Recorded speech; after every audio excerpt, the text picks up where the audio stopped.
Yo, what's up mga ka-idol? For today's video mga ka-idol, araw nga pala ng bulatan OST, araw nga pala ng ating mahal sa buhay na namayapa na. Dito pala sa company namin mga ka-idol, merong pakulo ang kantin. Meron palang nagsusot ng mga costume, kagaya nito. So, trabaho pala nila mga ka-idol ay mambubulaga sa pumapasok sa kantin at nagpapapicture naman yung iba habang kumakain.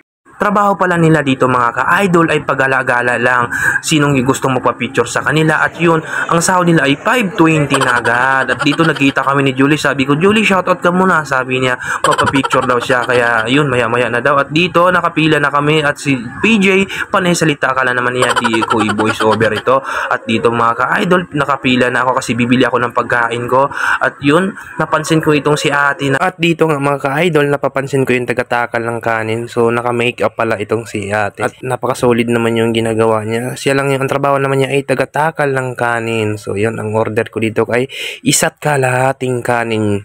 At yun, maraming salamat po ate. At ito yung mga ulam na pwede mong pagpipilian. So trip mo kung anong ulam na trip mo at depende na lang sa panglasa mo kung anong gusto mo. So, yun, marami ka namang pagpipilian ditong ulam mga ka-idol at yun, ito yung mga serve nila. So, maraming klase, basta ikaw na bahala kung anong gusto mong ulam. Dito nga mga ka-idol, napapansin ko din yung cashier nila. So, naka-makeup din, ang ganda din yung makeup niya.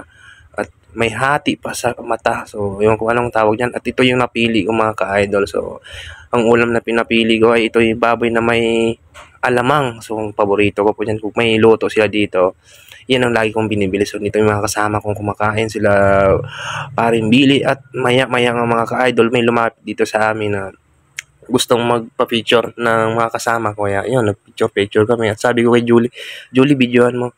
At yun, siya nga yung nagbibideo. So, sarili lang niya yung nakikita dito. So, pagbigyan natin. At yun, tuwan-tuwa pa nga kami dito. Kaya sabi ko, bakit ganun? So, yun, picture yan pala yung lumapit sa amin. At yun, tuloy na ang kainan. Nga pala, kung umaabot ng 60 pesos yung mabibili mo sa kantin, meron kang ganito. So, kung meron kang ganyan, pwede kang meron silang mga palaro dito. Kung maipasok mo yung 3 bola, ay meron kang makukuhang pa-premium. So, yun. Wala nga. Sablay nga si Jen dito lahat. At sa akin, isa lang yung pumasok. So, natabunan yun. Laki ng tenga ni PJ. Oh. Kaya, yun. So, meron pala akong nakukuha dito na chocolate. Kasi nakashoot ako ng isa. So, dito si PJ naman. At sablay nga lahat. Wala nga pumapasok kasi yung bola niya, hindi namin alam kung magkasya ba talaga sa ring. At yun, pagkatapos, parang Bailey naman. At yun nga rin, pumasok, unang tira, pasok. Pangalawa, sablay. Pangatlo, di magkasya ang bola dyan sa ring, niluloko lang tayo niyan. At yun, syempre, may nakukuha din siya. Chocolate naman yung nakukuha sa kanya. So, yun, dito si Julie sabi, shout out naman. At ito pala yung mga ganap dito sa company namin pag November 1. So, maraming salamat sa inyong pagpanood.